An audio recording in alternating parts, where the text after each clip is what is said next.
ஹரஹர நம பார்வதீபதையே. தென்னாடுடைய சிவனே போற்றி. சிவா திருச்சிற்றம்பலம் தில்லையம்பலம். இந்த அவையில் இருக்கக்கூடியவங்கள் அமைதி பிச்சை தரும்படி அன்போடு கேட்டுக்கிறேன். தயவுசெய்து செல்ஃபோனுக்கு இம்பார்ட்டன்ஸ் கொடுக்காதீங்க. இந்த அமைதி சோலையில் புலவர் வாஸ்து சாம்ராட் அவர்கள் ஜோதிடத்தில் இன்றைக்கி தமிழகத்தில் மூத்தோர், முதிர்ச்சி பெற்றவர், முதுமை அடைந்தவர், எல்லாருக்கும் முன்னின்று வழிநடத்துபவர். அதுதான் முக்காலம் முழுமைக்கும் முன்னின்று வழிநடத்தும் முதல்வனாம் இறைவனுக்கு இந்த மேடையை சமர்ப்பணம் பண்ணியிருக்கிறார். அடியன் டாக்டர் எல்கே ஜெயசூரிய நாராயண சுவாமிகள் யூடியூப்பில் வருவேன், பார்த்துருப்பீங்க. கிட்டத்தட்ட அவருடைய மாணவர் ஆத்தூர் மாதேஸ்வரன் ஐயா ஸ்டூடெண்ட்டு, ஈரோடு மணியன் ஐயா ஸ்டூடெண்ட்டு, எல்டி ஐயாவுடைய ஸ்டூடெண்ட்டு, இந்த மாதிரி பல பெரியோர்களிடத்திலே ஜோதிடத்தை கற்றுக்கொண்டவன். தம்மன செட்டியாருடைய மாணவன், அதாவது தாந்திரிக் மாஸ்டர் அவர். அடியன் வாஸ்து சாஸ்திரத்தில் எங்கள் மாமா தான் எனக்கு பிள்ளையார் சொல்லி அதற்கப்புறம் பல இடங்களெல்லாம் சென்றிருக்கிறேன். ஒவ்வொருவருக்கும் இறைவன் வாஸ்து தானே அப்படின்னு அசால்ட்டாக நினைக்க வேண்டாம். நிறைய விஷயங்கள் அதுக்குள்ளே இருக்குது. எல்லாரும் இந்த குறிப்புகளை எடுத்துக்கொள்ள. உங்கள்கிட்ட கேள்வி இருந்தால் அந்த கேள்விக்கு நான் எனக்கு தெரிந்ததை பணிவோடு பொறுமையாக சொல்லுவேன். நான் இதில் ஒரு ஸ்கில்டு பேர்சன்னு சொல்லிக்க மாட்டேன். கற்றலின் கேட்டல் நன்று.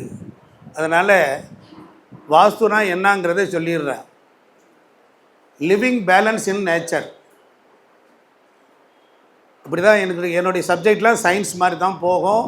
ரொம்ப எளிமையாக புரியும், ரொம்ப இனிமையாக. இப்போ ஒரு வீட்டுக்குள்ளே போன உடனே நடந்ததை சொல்லலாம். நல்ல ஜோதிடர் ஒரு வீட்டுக்குள்ளே வாஸ்து பார்க்க உள்ளே போயிட்டு வந்தார்னா இந்த வீட்டில் என்ன கோளாறு இருக்குன்னு சொல்லிடுவார். முதல்ல எழுதிக்கங்க, பாடமாகவும் இருக்கட்டும். எங்கெல்லாம் இருள் இருக்கிறதோ அங்கெல்லாம் சனீஸ்வர பகவான் இருப்பார். எங்கெல்லாம் துர்நாற்றம் இருக்கிறதோ அங்கெல்லாம் சனீஸ்வர பகவான் இருப்பார்.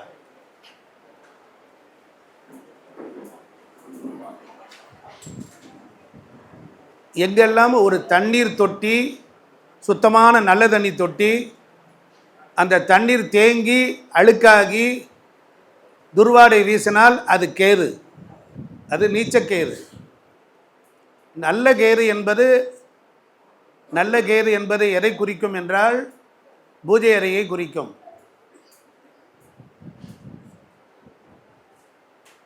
எங்கெல்லாம் பில்லர் தூண் இருக்கோ அதெல்லாம் செவ்வாய். இது நான் கோவிக்க மாட்டேன். என்னை சுட்டு போட்டாலும் எனக்கு மெதுவாக பேச தெரியாது. என்கிட்ட தான் குறை இருக்கு. இவன்கிட்ட தான் கேட்கணும், கொஞ்சம் அமைதியாக பேசணும். நேரம் கம்மி இல்லையா? இங்கே பாருங்கள், நிறைய வேல்யூபிள் ஸ்பீக்கர்லாம் வந்திருக்காங்க. Valuable person. நீங்கள் அவங்களெல்லாம் பார்க்க முடியாது. ஒரு ஜோதிடர் இருக்கார், இப்போ எனக்கு முன்னால் பேசிய ஏஎல்பி அவர் இருக்கார். அவர் எப்படி வேல்யூபிளோ அதுபோல் தமிழ்நாட்டில் வேல்யூபிளான பேர்சன்லாம் இங்கே வந்திருக்காங்க. அவங்க தங்களுடைய வருமானத்தை விட்டு சொந்த செலவில் கார் எடுத்துகிட்டு வந்திருக்காங்க. அதனால் இந்த அரங்கத்தை அவர்களுக்கு உங்கள் குருநாதருக்கு எப்படி ரெஸ்பெக்ட் கொடுப்பீங்களோ அவர்களும் ஒரு ரெஸ்பெக்ட் கொடுக்கணும். இப்போ என்கிட்ட ஒரு 300-400 ஸ்டூடெண்ட் இருக்காங்க. என்னுடைய குருநாதர் தவத்திரு அருள்வேல் ஐயா அவர்கிட்ட ஏகப்பட்ட மாணவர்கள். அவரெல்லாம் பஞ்சாங்க கணிதர், நாட் ஓன்லி தட் அஸ்ட்ராலஜர், பஞ்சாங்க கணிதர். அது நமக்கு தெரியாது. ஆனால் ஒரு ஜோதிடரை மதித்தே ஆக வேண்டும். யாராவது அவர்களை இவை சரியில்லைன்னு சொன்னால் அவனுக்கு பிரம்மகத்தி தோஷம் பிடிக்கும். என்கிட்ட படிக்கிற மாணவர்கிட்ட கூட வயசானவர்கிட்ட காலில் தொட்டு நமஸ்காரம் பண்ணுவேன். யாராவது ஒரு பாயிண்ட் கிடைச்சிக்கிட்டே இருக்கும். ஜோதிடத்தில் விதிகளை விட விதி விளக்குகள் நிறைய.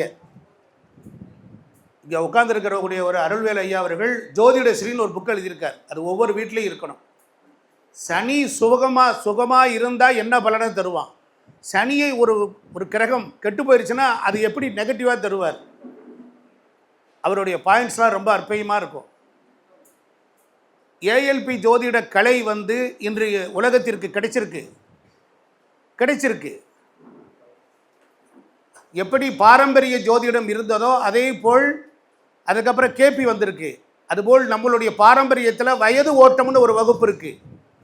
வயது ஓட்டம்னு இருக்குது. அதை பரிணாமம் அடைஞ்சு ஏஎல்பியாக கன்வெர்ட் பண்ணியிருக்கார். அவருடைய அறிவுக்கும் புத்திக்கும் தெய்வ பக்திக்கும் நான் தலை வணங்குகிறேன். குருநாதர் பேரை சொன்னால் கைதட்டணும், இல்லைன்னா நீங்களாம் ஒரு பிரயோஜனம் இல்லை. அந்த மனிதன் தான் கற்ற கல்வியை தேர்ந்து தெளிவடைஞ்ச விஷயத்தை தேர்தல் தெளிதல் ஒன்றாகுதல். அந்த மனுஷன் கிடைச்சதை தானே அமுக்கி வச்சுக்கிட்டு அவர் மாத்திரம் கல்லா கட்டிட்டு போயிடலாம்ல, உண்மை தானே? அவருக்கு நீங்கள் கொடுக்கறது சல்யூட்டு, நேஷனல் ஃப்ளாக் சல்யூட்டு. அதனால் பாரம்பரியத்தில் நிறைய இருக்கு. ஏதாவது ஒரு துறையில் அர்ப்பணிப்பு தன்மையும் அதீத ஈடுபாடும் நீங்கள் எடுத்துக்கொண்டால் அந்த துறையில் வெற்றி பெறலாம். மறுபடியும் வாஸ்துக்கு வந்துடுவோம். செவ்வாயினா பில்லர்.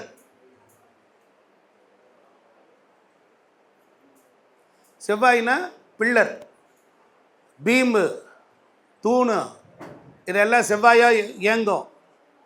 செவ்வாயுடைய குணங்களை அப்படியே பொருத்தி பார்த்துக்குங்க. தெற்கு திசைக்கு அதிபதி செவ்வாய். அதிக சுமை, வெயிட் ஏரியா, வெயிட்லெஸ் ஏரியான்னு இருக்கு.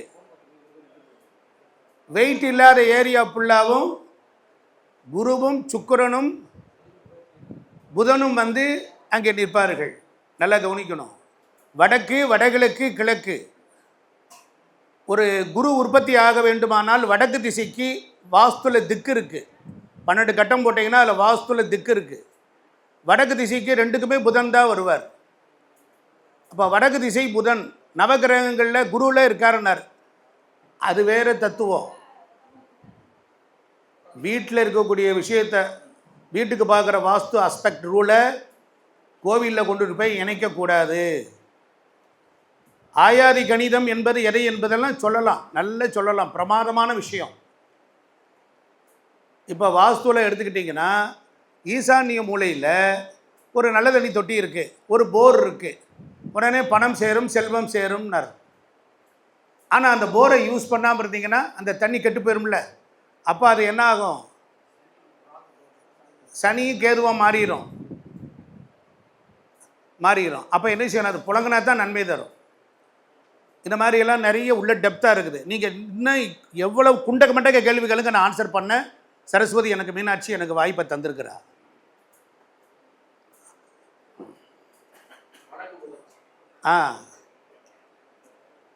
வடக்கு கிழக்கு ஒரு வீட்டில் திறந்துருக்கு, வாஸ்துபடி வீடு கட்டிட்டான். அந்த வீட்டில் குடி வந்தவன் என்ன பண்ணிட்டான்? செடியாக வச்சுட்டான். வடக்கு கிழக்கு நிறைய மரங்கள்லாம் வச்சுட்டான். சூரிய வெளிச்சமே உள்ளே வரலை. அப்போ அதுக்கு என்ன பலன் சொல்லுவோம்? சனின்னு தான் சொல்லுவோம். எந்த கிழக்கு பகுதி வடகிழக்கு பகுதி இருண்டு போனால், கிழக்கு பகுதி வடகிழக்கு பகுதி இருளும்படி செயற்கை அமைப்பை உருவாக்கினால் அது சனிதான். அதுதான் சொல்கிறேன் நான். நீங்கள் உள்ளே போனவனே சொல்லலாம், வடக்கும் கிழக்கு திறந்துருக்கணும், வெளிச்சமாக இருக்கணும், நல்ல மனமாக இருக்கணும், புரியுதுங்களா? அப்படி இருக்கணும். ஆனால் அந்த செடி கொடியெல்லாம் வச்சு பந்தல் மாதிரி போட்டு அடைச்சி இதெல்லாம் வச்சிங்கன்னா என்ன ஆகும்? ஆமாம், சனினா என்ன? இருள். எங்கெல்லாம் இருள் இருக்கோ அங்கே தான். எங்கெல்லாம் பூமிக்கடியில் இருக்கிற பொருளில் சனி தான். கழிவு பொருட்கள் அதெல்லாம் சனி. பெட்ரோலியம் பொருட்கள்லாம் சனி தானே. அப்போ பூமிக்கடியில் கழிவு, சாக்கடை, நாத்தம். நீங்கள் சாக்கடைன்னு எடுத்துக்கிட்டிங்கன்னா கேது பகவான் உடம்புல எங்கே இருக்கிறாரு? ஆசன வாயில் இருக்கார். தெரியுமில்ல நிறைய பேருக்கு. அப்போ நீங்கள் கழிவு பொருட்கள் எல்லாம் கேது எங்கே இருக்கணும்? வடக்கு வடமேற்கு திசையிலே இருக்கணும். அது பேர் டெஸ்பாச் கார்னர்னு பேர். நீங்கள் எந்த புத்தகத்திலையும் இதெல்லாம் நீங்கள் தேடவே முடியாது. காரணம் உச்சக்கேது நீச்சக்கேதுன்னு இருக்குது. உயர்வு இருக்குது, தாழ்வு இருக்குது. புரியுதுங்களா? இப்போ கேதுன்னா சுருங்கியது எங்கே போய் இருந்தாலும் வாழ்வை சுருக்குமா சுருக்காதா? ஈசானியத்தில் சாமி ரூம் போடவே கூடாது. ஏன் போடக்கூடாது? வடகிழக்கு எப்பொழுதுமே என்னாகும்? பிரம்மாண்டமாக இருக்கணும், நல்ல வெளிச்சமாக நல்ல காற்றோட்டமாக இருக்கணும்.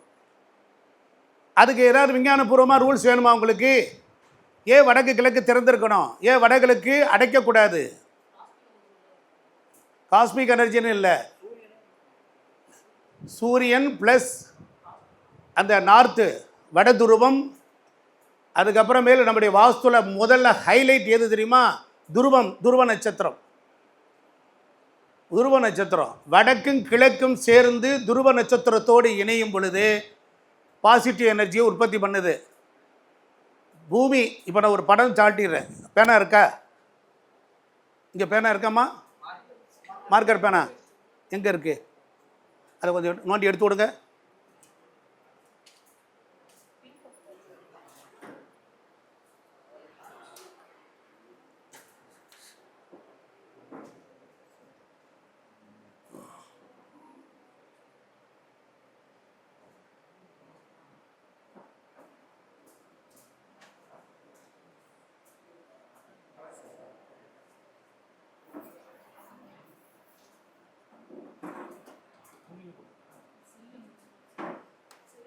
இது வந்து மில்கி வே வாஸ்துவோட மூலம் சொல்லித்தரேன், நீங்கள் ஃபாலோ பண்ணிக்கோங்க.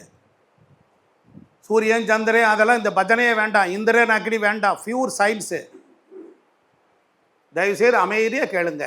யாரும் நெகட்டிவான வார்த்தை நெகட்டிவான திங்கிங் வேண்டாம். என் குருநாதர் திருவடிகளை பணிந்து வாஸ்து சாம்ராட் புலவர் சண்முகவேலு அவர்கள் அவர் போட்ட பிக்சர் தான் நான் நிற்கிறேங்க. இது மில்கி வே பால் மண்டல வீதி. பால் மண்டல வீதி வந்து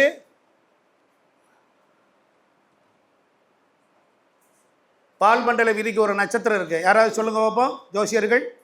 பால் மண்டல விதிக்குரிய நட்சத்திரம், பால் மண்டல விதிக்கு நட்சத்திரம் வாத்தியார், எங்கள் வாத்தியார் சொல்லிடுவார், படக்குன்னு சொல்லிடுவார். ஆனால் நீங்கள் பாரம்பரியத்தை கற்றுக்கணும். பாரம்பரியத்துக்குள்ள ஒரு பொருள் பதிஞ்சிருக்கு. ஜோதிடம் நல்லா படித்தால் மட்டும்தான் எங்கேயுமே நிற்க முடியும். பால் மண்டல விதிக்குரிய நட்சத்திரம் மூலம்.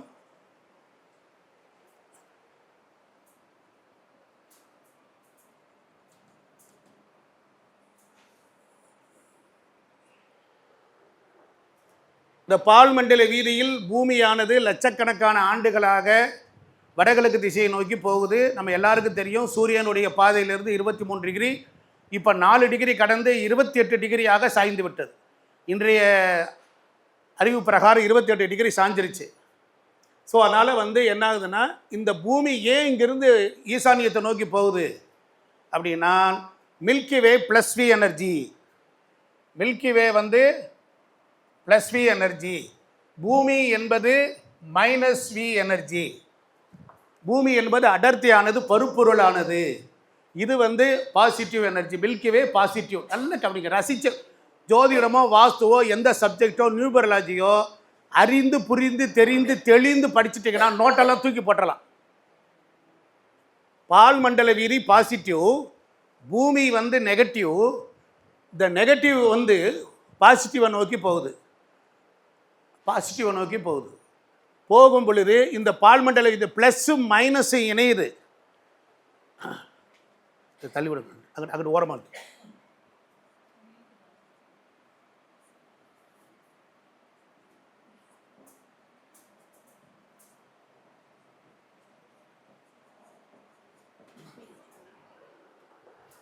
இந்த ப்ளஸ்ஸும் மைனஸும் இணைந்த பிறகு பிராணன் உற்பத்தி ஆகுது.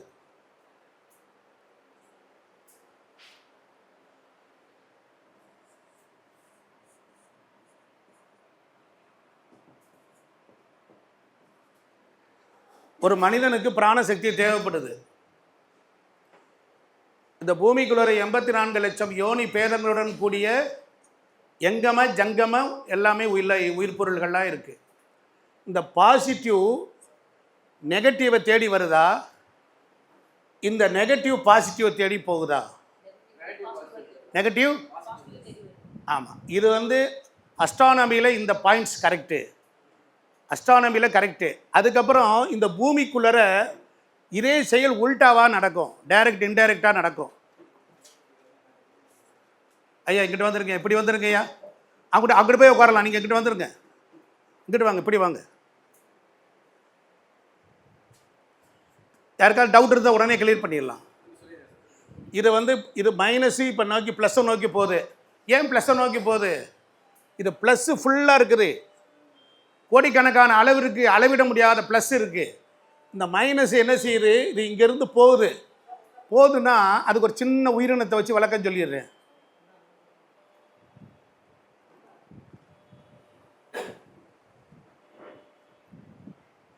ஒரு நாய் இருக்குது. அந்த நாய் போய் பாருங்கள், ஒரு இடத்துல போய் விட்ட உடனே அங்கே சுற்றி இங்கே சுற்றி உட்காந்து வளைஞ்சு அது முகத்தை இப்படி நீட்டிக்கும். பார்த்துருக்கீங்களா? எங்கே ஆக்சிஜன் அதிகமாக இருக்கோ அங்கே அந்த இடத்துல தான் நாய் படுக்கும். எழுதிக்குங்க. நீங்கள் சொல்லி கொடுத்தது தானக்கா. இங்கே ஆக்சிஜன்கிறத நான் பிராணன்னு சொல்கிறேன். பூமி லட்சக்கணக்கான ஆண்டுகளாக பால்மண்டல வீதியில் ட்ராவல் பண்ணுது. பால்மண்டல வீதி பாசிட்டிவ், பூமி நெகட்டிவ். இந்த நெகட்டிவ் பாசிட்டிவ் சேர்ந்த உடனே பிராணன் உற்பத்தி ஆகுது. பூமி முழுவதும் பிராணன் உற்பத்தி ஆன பிறகு அது எங்கெங்கே ஸ்டோரேஜ் ஆகும்? அந்த பாசிட்டிவ் ப்ளஸ் வி எனர்ஜி வாட்டரில் போகும், வேக்கண்ட் லேண்டில் வரும். அதாவது நீரில் எங்கெல்லாம் நீர் இருக்கோ அங்கெல்லாம் பாசிட்டிவ் இருக்கும். எங்கெல்லாம் வந்து காலி இடம் அங்கெல்லாம் பாசிட்டிவ் இருக்கும். எங்கே காலி இடம் இருக்கோ அங்கே பாசிட்டிவ் இருக்கும். எங்கே நீர் இருக்கோ அங்கே இருக்கும். புரிஞ்சிட்டிங்களா? இப்போ நீர், காலி இடம் நல்லா வந்துருச்சா? ரைட்டு. இப்போ இதுதான் தெரிஞ்சுக்கிட்டோம். இப்போ இந்த ப்ளஸ் வி எனர்ஜி இந்த பூமிக்குள்ளே எங்கே இருக்கும்? காலி இடத்துல இருக்கும். இன்னும் கொஞ்சம் இடையில பிக்சருக்கு சொல்கிறேன், டைம் இருந்தால் சொல்கிறேன். இப்போ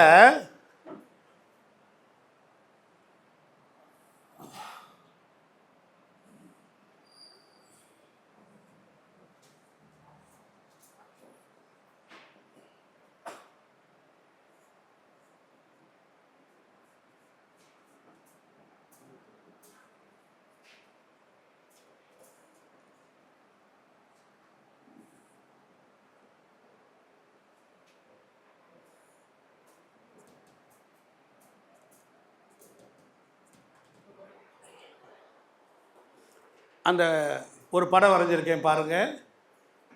4 பக்கம் வீதி இருக்குது, நடுவில் ஒரு ஃப்ளாட் இருக்குது. அந்த ஃப்ளாட்டை பொறுத்தளவில் நமக்கு வந்து வீடு கட்ட ஒரு காலி இடத்துல இங்கே தான் வீடு கட்டணும்னு வாஸ்து சாஸ்திரம் நமக்கு ரெக்கமெண்ட் பண்ணுது. புரியுதுங்களா? வடக்கும் கிழக்கும் காலி இடம் விடணும், வடக்கும் கிழக்கும் காலி இடம் இருக்கணும் அப்படின்னு வாஸ்து சாஸ்திரம் சொல்லுது. ஏண்டா இருக்கணுங்கிறதுக்கு தான் இந்த ரூல். இது பிடிச்சிருந்தா கை தட்டலாமே. ஏன்னா எனக்கு என்ன கொஞ்சம் பூஸ்ட் ஏறும்ல, என்ன குருநாதா? அப்போ இதே மில்கி வே மாற்றிட்டேன். இது குட்டி மில்கி வே, காலி இடம். இந்த இடத்துல பூமியை போட்டிருக்கேன். மனிதன் குடியிருக்கக்கூடிய வீட்டுக்கு பிராணன் தேவை. பிராணன் தேவை. புரிஞ்சிருச்சா? மனிதனுக்கு தேவை பிராணன். அந்த பிராணனை வந்து வீடு உற்பத்தி செய்யணும். வாஸ்துங்கிறதுக்கு ரூல் அதுதான். மனிதன் வாழ்வதற்கு பிராணன் தேவை. அது வீடு உற்பத்தி பண்ணணும். வீடு உற்பத்தி பண்ணணும். இதுதான் இன்ஃப்ராஸ்ட்ரக்சர். வாஸ்துவில் வந்து இன்ஃப்ராஸ்ட்ரக்சர் என்னன்னா 2 தான். இந்த பிராணனை வீடு உற்பத்தி, பிராணன் கிடைச்சிருது பூமிக்குள்ளற, அது பூமி முழுவதும் சுற்றி நிறைஞ்சிருக்கு. அதை அறிந்து தெரிந்து சரியாக பயன்படுத்தணும். அதனால தான் முதல்ல சொன்னேன், லிவிங் பேலன்ஸ் இன் நேச்சர். இந்த வாஸ்துங்கிறது ஒரு அமேசிங் சயின்ஸு. வாஸ்து வந்து ஒன்று அமேசிங் சயின்ஸு.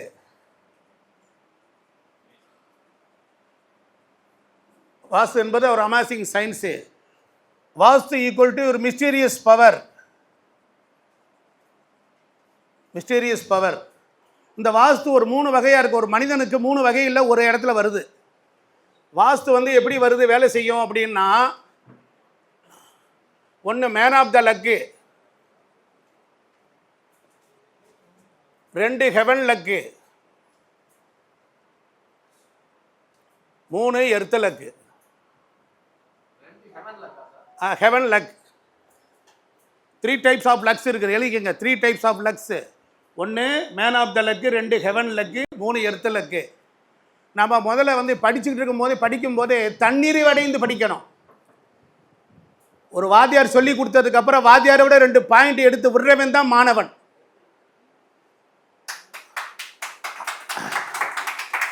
ஆசிரியர் என்ற சொல்லுக்கு என்ன பொருள்? ஆசு என்றால் குற்றம், சிறியர் என்றால் ஓட்டுபவர். இப்போ என் குருநாதர் இருக்கார், அவர் எனக்கு சொல்லி கொடுத்துட்டாரு. சொல்லி கொடுத்ததுக்கப்புறம் என்னுடைய குற்றத்தை ஓட்டியாச்சுன்னா என் சிந்தையிலும் என் ஆன்மாவிலையும் என் உள்ளத்திலும் என் உடல் உணர்விலையும் அவர் கலந்த பிறகு அவருடைய அறிவும் அவர் என்னுடைய கலந்ததினால் என்னுடைய அறிவும் சேர்ந்து மிகையாகத்தானே இருக்க வேண்டும். குருவை நேசி, குருவை நேசி, குருவை நேசியுங்கள். அதனால தான் சொன்னார், தெளிவு குருவின் திருமேனி காண்டல், தெளிவு குருவின் திருநாமம் செப்பல், தெளிவு குருவின் திருவார்த்தை கேட்டல், தெளிவு குரு சிந்தித்தல் தானே. முடிஞ்சு போச்சா? எல்லாத்துலேயும் ஃபீட் பண்ணிக்கலாம். சரி, டைம் ஓடிக்கிட்டே இருக்குது, அக்கா ஊருக்கு போகணும். மேன் ஆஃப் த லக்கு, இதுக்கு என்ன சொல்வீங்க? மேன் ஆஃப் த லக்குக்கு அதெல்லாம் வேண்டாம், நம்ம சப்ஜெக்ட் தான் அஸ்ட்ராலஜி. ஒருவன் பிறந்த நேரத்தில் அவனுக்கு விதி தீர்மானிக்கப்படுதா? அதில் மாற்று கருத்து இல்லை, உண்மை தானே? ஆமாம். அப்போ விதிமதி கதியெல்லாம் ஒன்று தான். அதனால் அது அஸ்ட்ராலஜியாக வந்துடும். மேன் ஆஃப் த லக்கு வந்துடும். Man of the luck. Heaven லக்குன்னா சொர்க்கம் மற்றும் தெய்வ அனுகூலம். எழுதிக்கிங்க. ஹெவன் லக்குன்னா சொர்க்கம் மற்றும் தெய்வ அனுகூலம். 3வது தான் எர்த்து லக்கு, அனுகூலம். மாமா சொல்லிக்கிட்டு இருக்கேன். மேன் ஆஃப் த லக்குன்னா எழுதிக்கங்க. ஜோதிடம் போட்டுக்கோங்க. இன்னும் இடையில நிறைய சேர்த்துக்கலாம், வரும். அது இப்போ காலம் கருதி ஒரே ஒரு காரகத்துவம் தரேன். அன்னை சொன்ன மாதிரி ஒரே ஒரு காரகத்துவம், குட்டி காரகத்துவம். இந்த எர்த்து லக்கு இருக்குது பார்த்தீங்களா, இது அடிக்கிறது. இதை அழிச்சிடலாமா?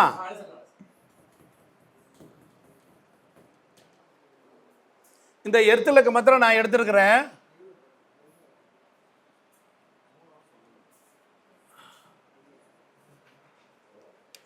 இந்த எர்த்து லக்கு எப்படி பிரியுதுன்னு பாருங்க. Man of the luck, heaven luck, earth luck. Earth luck மாத்திரம் எடுத்திருக்கிறேன். இந்த ஹெவன் லக்குக்கு சொல்லிட்டு வந்துடுறேன். சொர்க்கம் மற்றும் தெய்வ அனுகூலம். இறந்த நம்மளுடைய பிதர்கள் சொர்க்கத்தில் இருப்பவர்கள். அந்த பிதர்களுக்குன்னு ஒரு பாடம் இருக்குது, ஒரு வகுப்பு இருக்குது. அது பியூர் சயின்ஸு. நம்மளுடைய ஆன்மாவுக்கு ஒரு பார் கோட் இருக்குது, எங்கள் ஐயாவுக்கு ஒரு பார் கோட் இருக்குது, எங்கள் குருநாதருக்கு ஒரு பார் கோட் இருக்குது. ஒரு பொருள் ப்ராடக்டை கொண்டு போய் ஸ்கேன் பண்ணால் அந்த பார் கோடுக்கு தகுந்த மாதிரி 275 ரூபா, 340, 3600 வருதா இல்லையா? இது மாதிரி பார் கோட் இருக்குது. அதெல்லாம் எப்படி வரும்? அது எல்லாமே ஒரு சோனி மாதிரி ஒரு சின்ன சவுண்டில் வரும். அதுக்கு ஒரு கலர்ஸ் இருக்குது. நல்லா கவனிச்சுக்கணும். வாஸ்துவில் வந்து கலர்ஸ் ரொம்ப முக்கியம். பியூர்ஷன் ரெமெடியில் கலர்ஸ் வச்சு பேலன்ஸ் பண்ணலாம், லைட் அண்ட் சவுண்டை வச்சு பேலன்ஸ் பண்ணலாம், இருளை ஒளியை செலுத்தி பேலன்ஸ் பண்ணலாம். புரியுதுங்களா? நிறைய இருக்குது. அது எனக்கு ஒரு நாள் கூட போகும். ஏன்னா கொஞ்சம் எடுத்து எழுதிட்டு இருக்கீங்க. ஸ்பீச்சுன்னா அதை பற்றி தெரியாது. இப்போ man of the luck, heaven luck, earth luck. இந்த மேன் ஆஃப் த லக்கில் நமக்கு ஒரு குரு நமக்கு மறைஞ்சிருக்கிறார். நம்மக்கிட்ட பக்கத்தில் குடியிருக்கவனுக்கு குரு நல்லா இருக்கார். இவனுடைய ஆரோவும் நம்மளுடைய ஆரோவும் சேர்ந்துச்சுன்னா நாமளும் லிஃப்ட் ஆகி மேலே போகும். அதனால தான் வீட்டுக்குள்ளே இருக்கக்கூடிய உறவுகளை பகைத்து கொள்ளக்கூடாது. வீட்டுக்குள்ளே அக்கா தங்கச்சி மனைவி மக்களோட மல்லு கட்டக்கூடாது. நீங்கள் உங்கள் ஜாதகத்தில் எடுத்துக்கிட்டிங்கன்னா 6 கட்டம் நமக்கு இருக்கும், 6 கட்டம் அவங்களுக்கு வேலை செய்யும். நீ கஷ்டப்படும் போது அவங்க நல்லா இருப்பாங்க. இதுதான் லா இதுதான். அதனால் அவங்கள அனுசரித்து போனால் போதும். நமக்கு 6ஆம் இடம் தொழில் நல்லா இருக்கணும்னா மனைவிக்கு அது 12ஆம் இடம். மனைவிக்கு கொலுசு வாங்கி கொடுங்க. மனைவி காலில் பாதத்தில் வந்து அழுக்குப்படியாமல் பார்த்துக்குங்க. மசாஜ் பண்ணி விடுங்க, வரும். பிடிச்சிருந்தா கை தட்டலாம். சோடா தண்ணி தெரியுது மாமா. அவங்க மக காலில் விழுந்து கிட்டத்தட்ட பல வருஷம் ஆச்சு மாமா. என்னக்கா? ஆமாக்கா. ஏக்கா சரியா சொல்கிறானா? அடுத்தாப்புல வந்து இந்த ஹெவன் லக்குன்னா சொர்க்கம் மற்றும் தெய்வ அனுகூலம்னு சொன்னோம். நீங்கள் குடியிருக்கிற வீட்டுக்கு பக்கத்தில் ஒரு கோயில் இருக்கும், அது உங்கள் ஜாதகம் சொல்லும். அந்த கோயிலுக்கு நீங்களும் அசோசியேட் ஆகணும். எழுதிக்கங்க. உங்கள் வீடை தாண்டி இருக்கிற சிவன் கோயிலை விட திருநள்ளா இருக்கிற சுவாமி ஒன்றும் அள்ளி கொடுக்க மாட்டார்.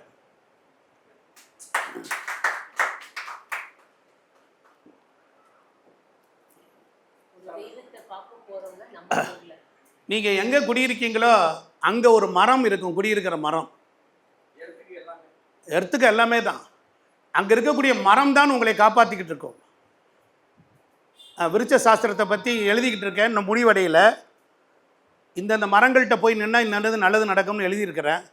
நான் அவ்வப்பொழுது யூடியூப்லேயும் சொல்லிக்கிட்டு இருக்கேன். தொழிலுக்குரிய மரங்கள். நான் ஒரு கண்ணன் பட்டாச்சாரியா திருவல்லிக்கேணி, அவர்கிட்டையும் கொஞ்சம் படித்தவன். உங்களுக்கு ஓப்படுத்தேன் நான் ஜூமிட்டில். சரி, இப்போ man of the luck, heaven luck, earth luck. இந்த ஹெவன்னா சொர்க்கம். சொர்க்கம் எங்கே இருக்கும்? வீட்டில் தான் இருக்கும். வயதானவர்கள் தான் சொர்க்கம். எழுதிக்கங்க. வாழும் பொழுது உள்ள மனிதர்கள் இறப்பிற்கு பிறகு உங்களுக்கு ஆசீர்வாதம் பண்ணணும்னால் நீங்கள் என்ன முதல்ல சிலபஸை வச்சுருந்தீங்களோ அதுதான் கிடைக்கும். அதனால் வீட்டில் வயதானவர்கள், மூத்தோர்கள், முதியோர்கள், அவங்கள நாம் நேசிக்கணும். வாஸ்தவன்னு சும்மா டுபாக்கூர்லாம் கிடையாது, ஏதோ வச்சுக்கிட்டு சொல்லிக்கிட்டு திடுறாங்கன்னு நினைக்கிறாங்க. இப்போ இந்த ரெண்டை முடிச்சுட்டு அடுத்து எடுத்துக்கு வந்துடுறேன்.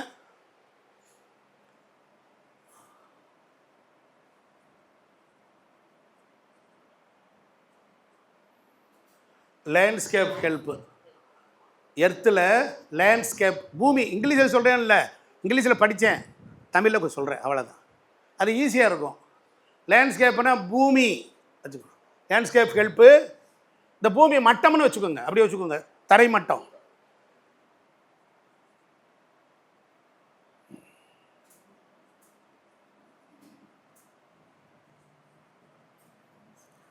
Atmosphere help. அட்மாஸ்பியர் நல்லா இருக்கணும்ல. என்ன குருநாதா?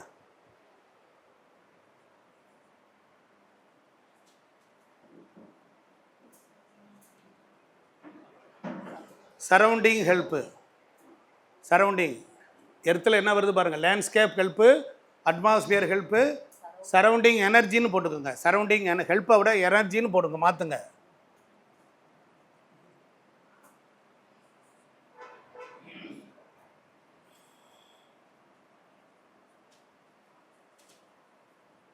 பில்டிங்னு போடுங்க. பில்டிங்னு போட்டுக்கோங்க. கட்டடம். அது கட்டடம் கமர்ஷியல் கட்டடம், லேண்ட் ரெசிடென்ஸோ, அதுக்கப்புறம் ஃபேக்ட்ரி ஆக்டோ, எதாக இருந்தாலும் பில்டிங். புரியுதுங்களா?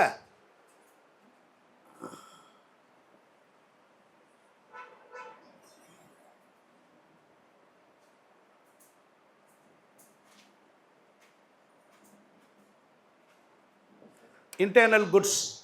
Internal goods.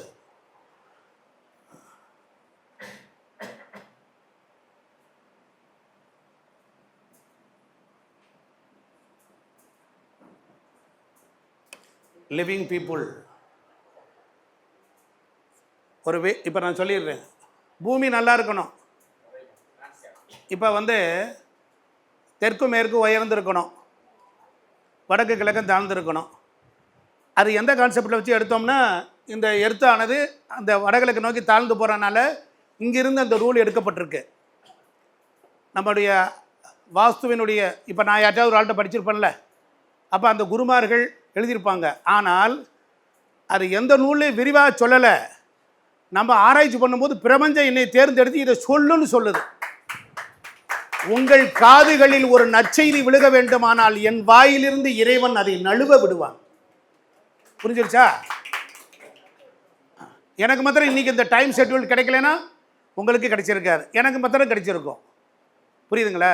ஒவ்வொருத்தருடைய இண்டிபெண்டன்ட் தனிப்பட்ட அனுபவம் வேறு, வாஸ்து நூல் வேறு.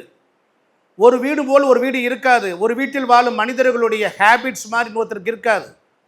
ஒரு அப்பார்ட்மெண்ட்டில் ஒரு இன்ஜினியர் குடியிருந்தாருன்னா அவரோட லைஃப் ஸ்டைல் வேறு, லாயர் குடியிருந்தாருன்னா அவருக்கு வரக்கூடியது வேறு. இதெல்லாம் நீங்கள் ஆழமாக புரிந்து கொள்ளணும். இதெல்லாம் பெரிய விஷயம். கடல் மாதிரி ஆராய்ச்சி பண்ணணும். ஒரு இன்ஜினியர்னால் என்ன செய்வார்? கட்டில் பண்ணு, இது பண்ணுவார், டெக்ஸ்டைல். அவரை பிரிக்கணும். அவருடைய தொழிலுக்கு எந்த கிரகம் இருக்குது, அந்த கிரகம் இந்த வீட்டில் எங்கே குடியிருக்கு, அதெல்லாம் ஹை லெவல். அதை பற்றியெல்லாம் பேசுகிறதா இருந்தால் ஹை லெவல் விஷயம். இப்போ நம்ம பேசிக் தான் பார்க்குறோம். Landscape help. பூமி வந்து இப்போ ஒருத்தருக்கு நல்ல வாஸ்துபடி கட்டிட்டார், நல்ல வாஸ்துபடி கட்டிட்டார், எங்கள் ஐயாவை கூப்பிட்டு வச்சு கட்டிட்டார். ஆனால் எங்கள் ஐயா சொல்லிட்டு வருவார், காம்பவுண்டு போட்டுக்கிட்டே தான் நல்லாயிருக்கும்பார். ஏன் காம்பவுண்டு போடணும்னார்? இதே உனக்கு வடக்கு மேடாகி தெற்கு பள்ளமாக இருக்குது, கிழக்கு மேடாகி மேற்கு பள்ளமாக இருக்குது. இயற்கை காலபுருஷ தத்துவத்திற்கு விதியை பார்த்து ஜாதகத்துக்கு பலன் சொல்லணும். உங்கள் லக்கணத்துக்கு பலன் சொல்வதை போல் காலச்சக்கரத்திற்கு மேஷத்திலிருந்து லக்கணமாக வச்சுக்கிட்டு உங்களுக்கு தசாபுத்தி நடக்கிறதுக்கு பலன் எடுக்கணும். அதுபோல் இந்த பூமியானது இயற்கை விதிக்கு புறம்பாக இருக்கிறது. இயற்கையாக இருக்குது. அப்போ அங்கே இருந்தால் என்னாகும்?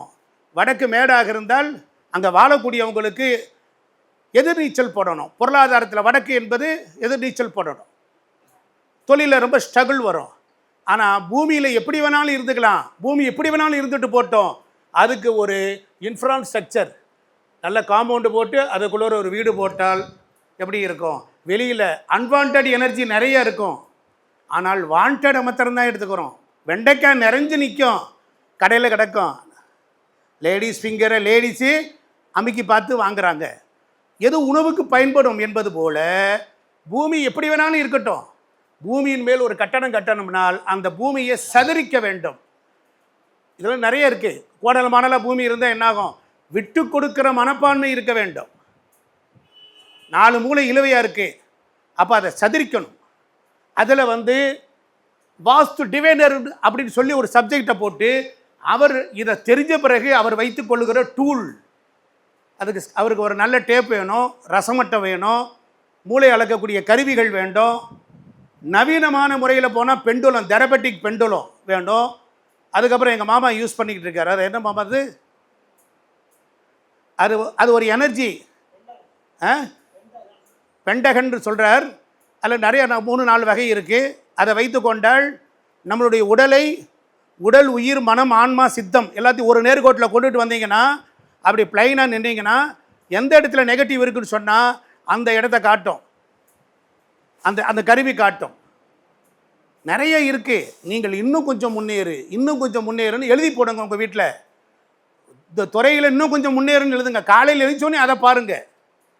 அப்போ இந்த லேண்ட்ஸ்கேப் சரியில்லாமல் இருந்தால் காம்பவுண்டு போட்டு தான் வீடு கட்டணும். காம்பவுண்டு போடாத வீடு என்ன செய்யும்? அவன் என்னன்னா வாஸ்து படிக்கிறார்.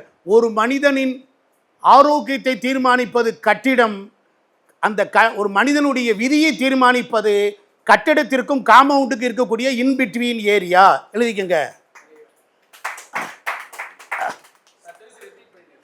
என்ன சார்? அதெல்லாம் மேலே இருக்கவே குழாயை திறந்து விடுறது. ஒரு மனிதனுடைய வாழ்வை ஆரோக்கியமாக பிராணசக்தியோடு அவனை பதப்படுத்தி வைக்கக்கூடிய ஒரு ஃப்ரிட்ஜ் மாதிரி ஒரு வீடு இருக்கணும். ஆனால் அவனுடைய விதிகள், அதேமாரி அவனுக்கு விதிகள்லாம் இருக்கும்ல, அந்த விதியை வகைப்படுத்தி முறைப்படுத்தி நெறிப்படுத்தக்கூடிய வேலையைத்தான் கட்டிடத்திற்கும் காம்பவுண்டிற்கும் இடைப்பட்டுள்ள பகுதி. காம்பவுண்டு ரொம்ப அவசியம். ஏன் அவசியங்கிறதுக்கெல்லாம் டைம் ஐயா மாமா எங்களுக்கு கொடுத்தாருன்னா நான் சொல்லிடுவேன். இப்போ லேண்ட்ஸ்கேப் ஹெல்ப்புக்கு அதுக்கு பாருங்கள், க்யூர்ஸ் அண்ட் ரெமெடின்னு சொல்லிக்கிட்டு இருக்கேன். ஒன்லி டீச்சிங் மாத்திரம் கிடையாது, அதுக்கு க்யூர்ஸ் அண்ட் ரெமெடின்னு சொல்லிகிட்டு இருக்கேன். நீங்கள் புத்திசாலித்தனமாக புரிஞ்சுக்கணும். அடுத்து அட்மாஸ்பியர் ஹெல்ப்பு, சுற்றுப்புற சூழ்நிலை. ஒரு மலை இருக்குது, ஒரு பெரிய மலை இருக்குது. அந்த மலைக்கு நீங்கள் வடக்கு பக்கம் இருந்தீங்கன்னு வச்சுக்கோங்க, அந்த மலையே உங்களுக்கு என்ன செய்யும்? பாதுகாப்பாக இருக்கும். மலைக்கு தெற்க நீங்கள் இருந்தீங்கன்னு வச்சுக்கோங்க, நீங்கள் ரொம்ப ஸ்ட்ரகிள் பண்ணணும், போராடணும். புரியுதுங்களா? அப்போ அட்மாஸ்பியர் ரொம்ப கரெக்டாக இருக்கணும்.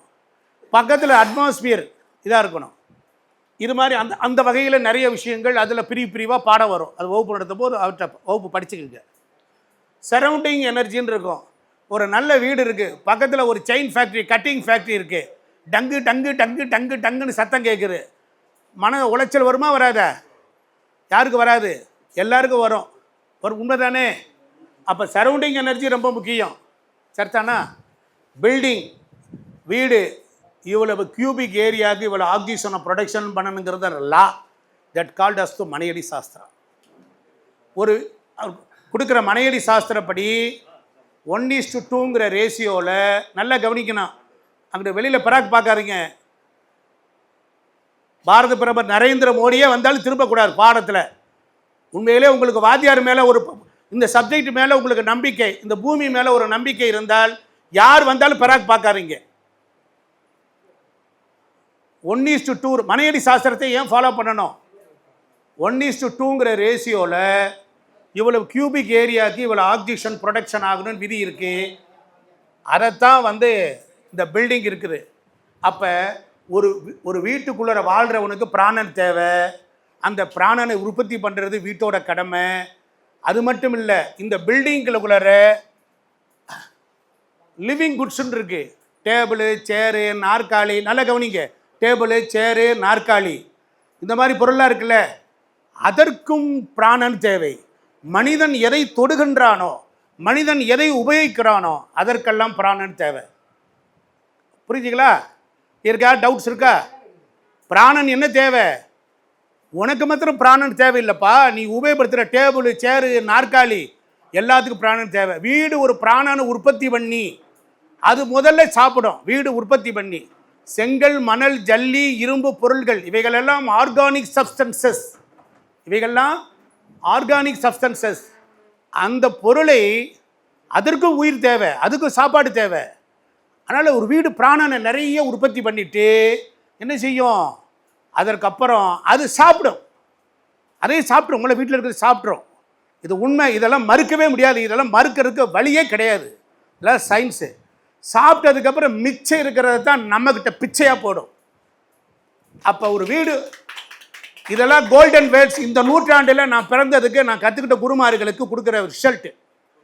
அவங்க எனக்கு சொல்லி கொடுத்ததுக்கு என்னை தாய் தந்திரா பெற்றது கொடுக்குறது. ஒரு வீடு பிராணனை உற்பத்தி பண்ணணும். உற்பத்தி பண்ணி அந்த வீட்டில் இருக்க எல்லா பொருளும், அண்டா, குண்டா, சட்டி, சாமான் எல்லாமே சாப்பிடும். சாப்பிட்டு முடிச்சதுக்கப்புறம் மிச்சம் இருக்கிறோம்.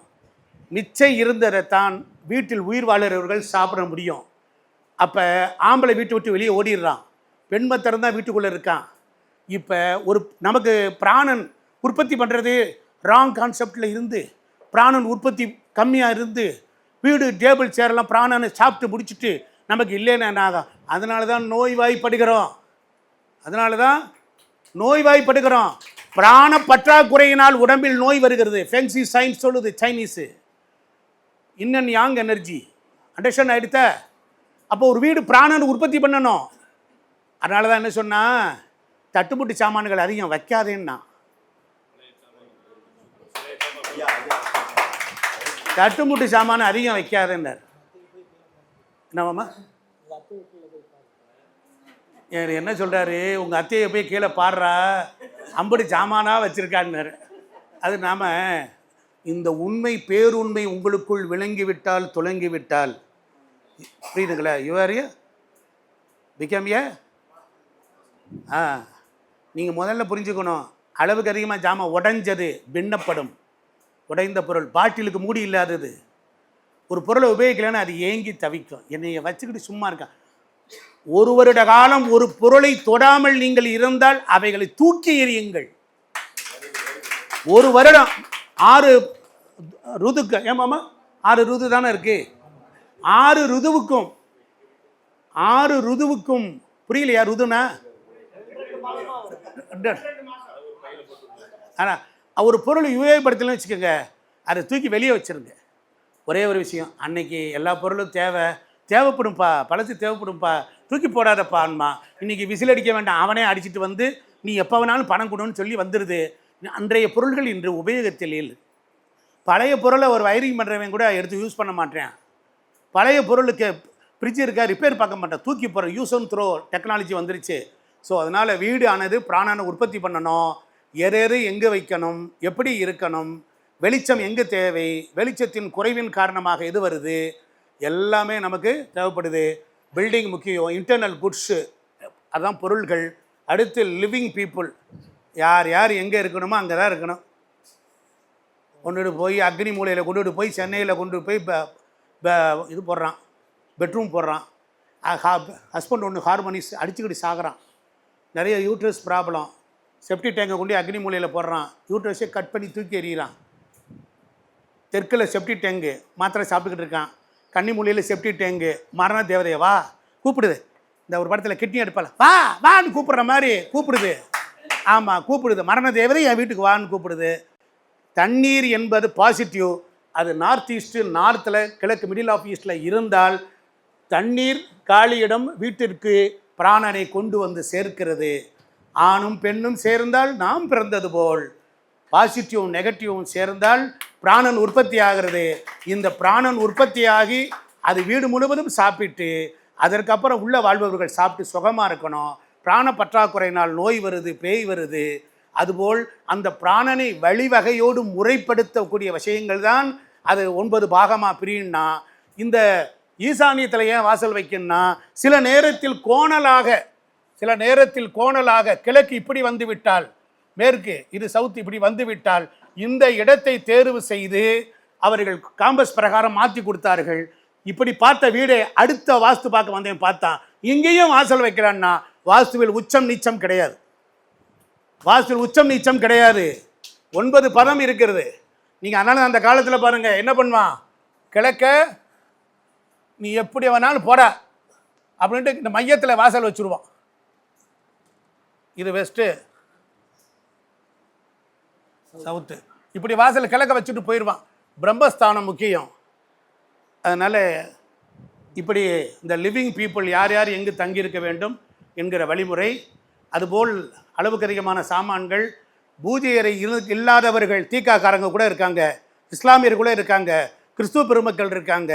இங்கே கடவுளுக்கு வேலை கிடையாது, விஞ்ஞானத்திற்கு வேலை. இறைவன் இயற்கையில் மூச்சு, அதை நாம் பூமியிலிருந்து நாம் கட்டக்கூடிய கட்டடம் சரியாக அமைக்கணும் அப்படின்னு சொல்கிறது தான் வாஸ்து சாஸ்திரம். கோவிலுக்குரிய மெத்தேடு வேறு, வீடுகளுக்கு வருது. 2வது க்ரீன் ஹவுஸ் எஃபெக்ட் இருக்குது. அதிக அளவு எலக்ட்ரோ மேக்னட்டிக் பவர்ஸ் வீட்டுக்குள்ளே நிறைய இருக்குது. அதனால தான் எரிச்சல், கோபம். 3 அடி செவுறு வச்சுருந்தான், 2 அடி செவுறு வச்சுருந்தான், 1 அடி இருந்தது, 3/4 அடி இருந்தது, 4 அடிங்களும் இருந்தது. இப்போ பாரு கையளவுக்கு ஸ்லாப் வந்துருச்சு. இப்படி இருப்பதினால் வெளியில் இருக்கிற வெப்பம், குளிர்ச்சி, காற்று எல்லாம் சேர்ந்து வீட்டுக்குள்ளே உள்ளவனை பாதுகாப்பாக வைக்கணும்.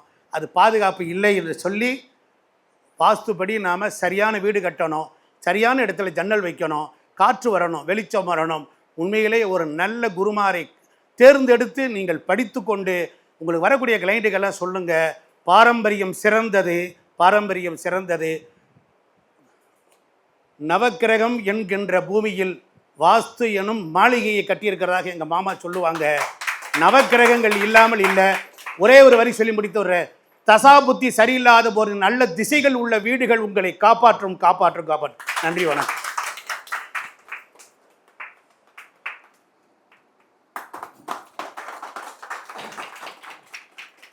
அண்ணே வாங்க.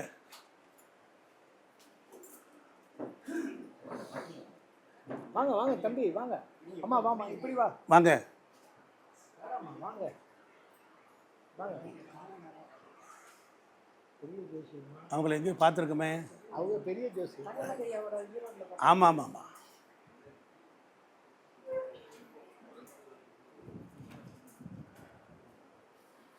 அருமை நண்பர்களே, ஒரு மனிதனுக்கு ஒரு கலை கற்கின்ற பொழுது